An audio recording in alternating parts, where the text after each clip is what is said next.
courage to ban nuclear weapons because we wanted to convince us just need to be courageous and then it will work. So I would choose the word courage. Welcome to this series of talks, Inspiring Leaders, where we talk today with Nadja Schmidt. Nadja is the director of Austria of ICAN, the international campaign to abolish nuclear weapons, which organization in 2017 won the Nobel Prize on Peace. Today it is so relevant because the treaty to abolish nuclear weapons has finally been confirmed for all the party members.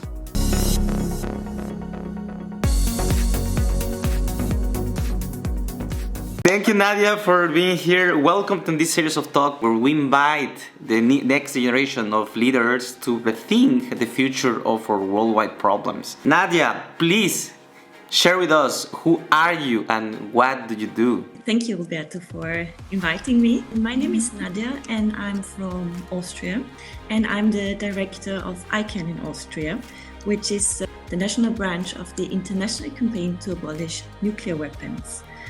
Which is a campaign coalition of more than 600 organizations in more than 100 countries of the world, and we were advocating for a ban on nuclear weapons. Please share with the audience, maybe no one knows about what is this organization about.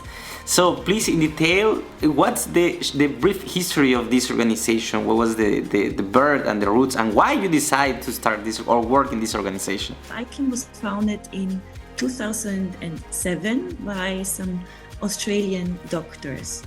The idea was that different organizations from all over the world that are engaged in nuclear disarmament pull together their resources and to start convincing states that nuclear weapons are the last and only weapon of mass destruction that is not clearly prohibited yet, and that there is a gap in the international law, that this has not been done by states right now. And so since 2007, ICAN is campaigning in international conferences, in United Nations fora, but also in national forums like parliaments, to convince states and politicians to join this initiative. And the rationale behind that is that today, like in 2021, we still have 13,400 nuclear weapons in the world. And there are only a couple of countries that own it, but the countries, they have grown over time. There are more and more. So currently we have 9 countries that possess nuclear weapons and almost 40 countries that base their securities on nuclear weapons. And for us, this is not a real security that takes into account the security of humans, because nuclear weapons have catastrophic humanitarian consequences if you use them or if there is an accident with them. So security should not be based on this concept of a weapon of mass destruction. Yeah, and this idea we brought into international forums, and we worked very closely as civil society together with like-minded states and with other international organizations like the International Committee of the Red Cross. And it only took us 10 years, because in 2017 we managed it.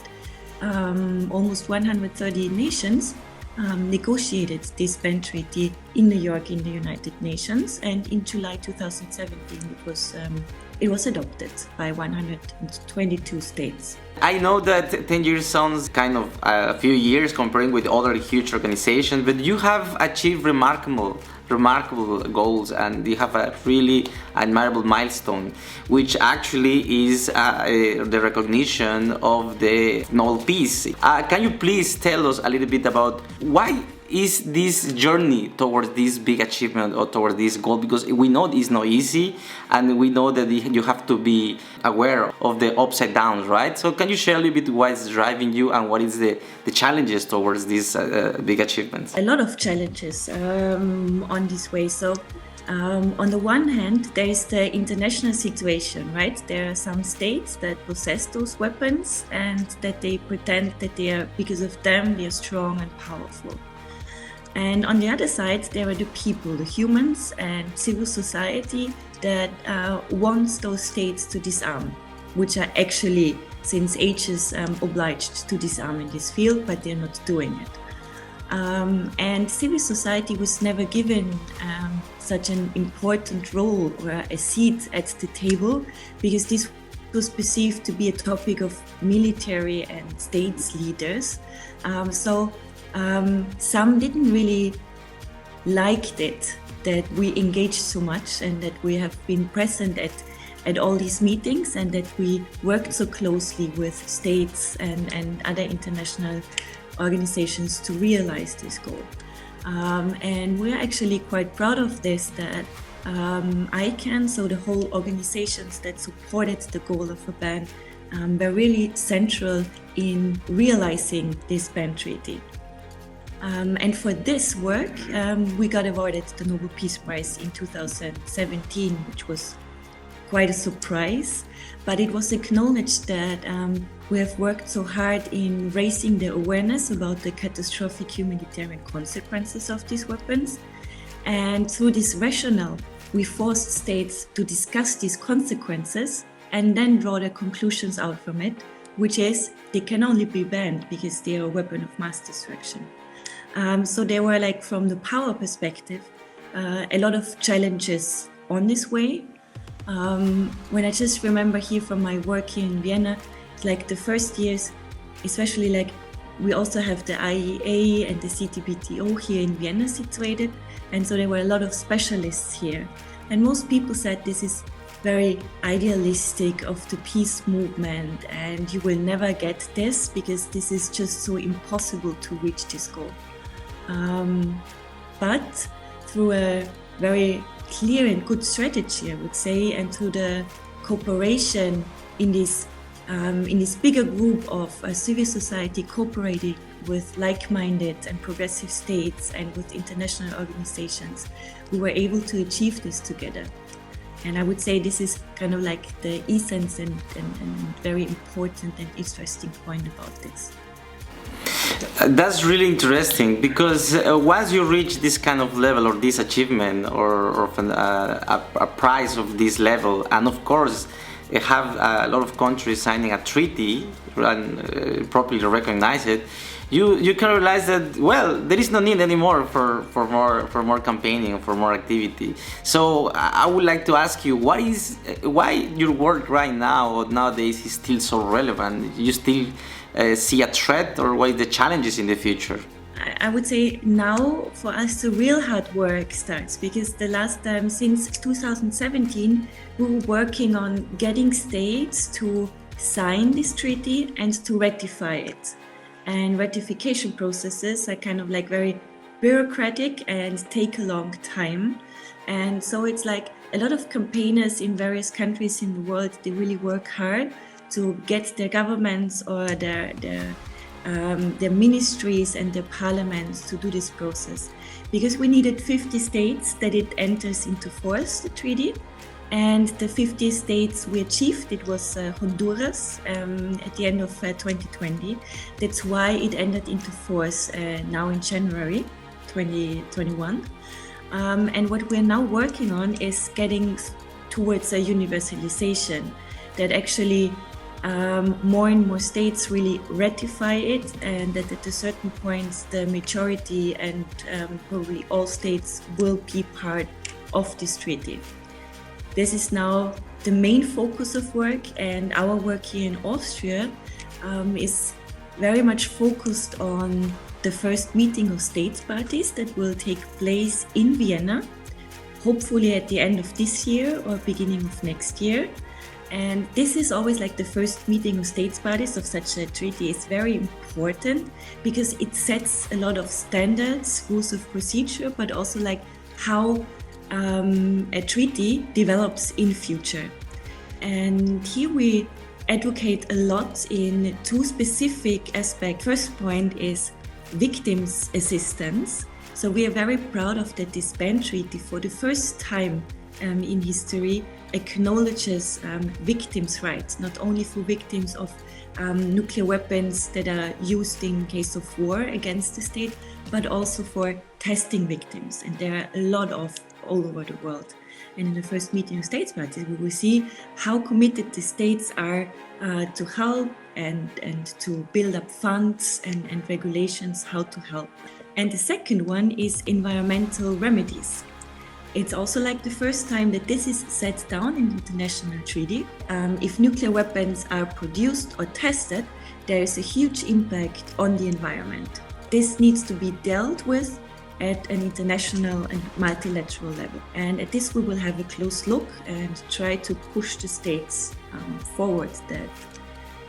This gives me the chance to highlight the importance of your role, because you're the director of Austria and Vienna is the host city where mainly of the big organizations dealing with nuclear proliferation or nuclear topic are located. So I think your work is quite of relevant in the whole worldwide campaign, right? I think every campaign in every country is very important, but I think for us it was really because we realized that there is a lot of potential here in Austria because of our status as a neutral and as a small states, and that we can really push our government forward and the parliament forward to play a leading role. And in this, I think I'm quite proud of our work here in Austria because we have achieved a lot here, and Austria played a very active role and still is going to play one in this treaty. Well, that's why you are here, because we believe that you will play the super relevant role and you have a lot of experience to share, and you will be sharing a lot of experience in the future because we are shaping a new world and you will be definitely in the first row.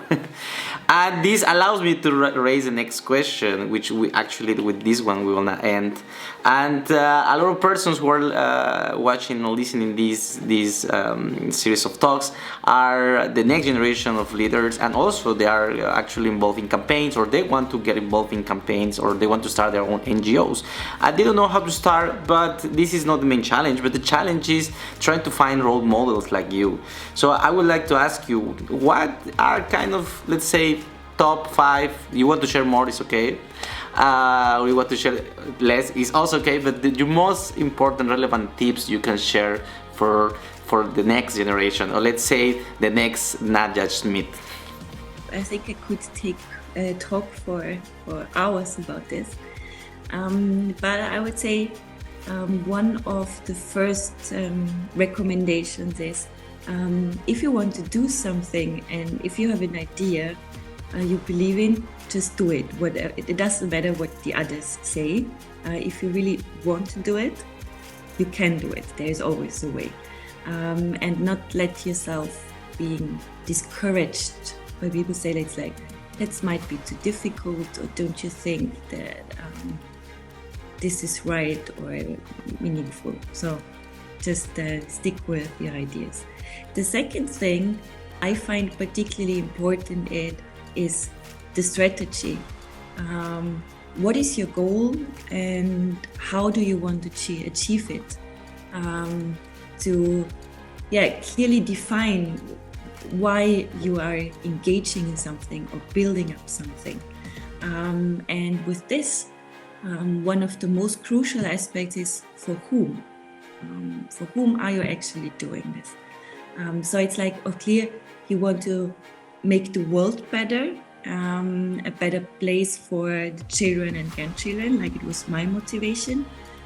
But then in the actual work, it's like the goal, okay, I'm going to talk with a parliamentarian, what is the goal in doing this and how can I convince it? So this needs like to have clear goals and visions. And I think the next one is the point of like network. With whom are you doing this and cooperating with people? A group of people is always stronger than like a single fighter. So look for people that support you or that you would like to realize this goal and choose them well. Another big thing is the question of finances always. Like, how can you finance the building up of an organization? And sometimes it needs to take decisions, maybe first you're doing something on a voluntary basis, but you believe in this goal, and if you have a clear strategy, this finance question will solve, hopefully eventually. But it's always difficult to make plans that clear and that good that you can also realize them. I think you have summarized, I think every founder and director of any organization around the world, I think will feel identified with your recommendation. And just to close it up, Nadja, I will ask you if you can pick a phrase that represents you. What could be? You have 10 seconds to think about it. One phrase, it can be from other person or it can be from your own phrase. So please just share with us the powerful phrase that it will frame in your, let's say, in your prize, in your Nobel Prize in the future. the superhero pose that you should do when you have important things, like do the superhero pose. But I think now, talking about ICAN, I would say, like, the first thing that just spontaneously came into my mind is the title of a conference we organized in Vienna in 2014, and it was called The Courage to Ban Nuclear Weapons, because we wanted to convince everyone you just need to be courageous, and then it will work. So I would choose the word courage. Great, I think you choose a wonderful word. Okay, Nadja, I think that's all. Thank you so much for your time, and well, we wish you success. I wish everyone all the best and a lot of courage and strength to realize your ideas and goals.